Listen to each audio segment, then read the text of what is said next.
So this is going to be where we're going to put the little highlight cans. They're 4-inch cans. We're going to put 3 of them. And they're more of an accent if they don't want all these lights on. They just want 3 kind of lights just highlighting the stove. It also breaks up the 2 rooms so that you do have a little bit of a space in between to kind of, it is a different room and it just makes it look like a nice accent light.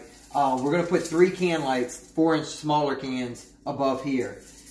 What works out good is on this this stove right here, right now, centered of the stove is 4.5 feet. This is 6 foot on this side, 3 foot on this side. So we're going to find the center of the stove. I know they're going to be moving backsplash and things like that. So we just need to figure out whatever's centered of the stove, we're going to find that mark. Centered of the stove and centered of that second joist up here, the one that's 2 over from our 6-inch can light, centered of that, we're going to put the 4-inch cans. The 4-inch cans will be centered of that and centered of the stove for this middle one.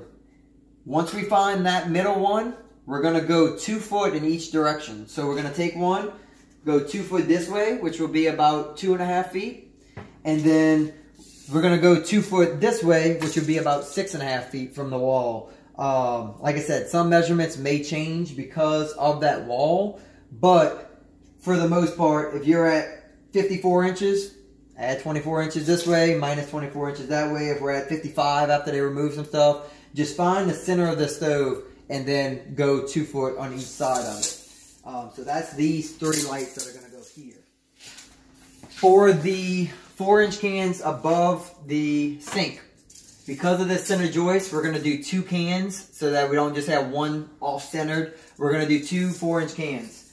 We're going to come 12 inches off of the sheetrock, so 12 inches off the wall, out, and then we're going to line them up with this part of the window. So you've got this part and this part of the window, center, and then that should give you about a foot spacing off of each one.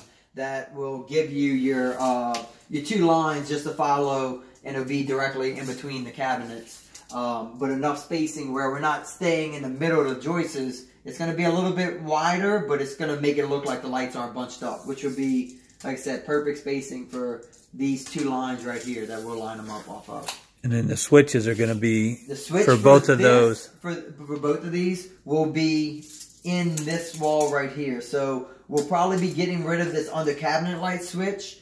The under cabinet lights won't be switched here anymore. Correct.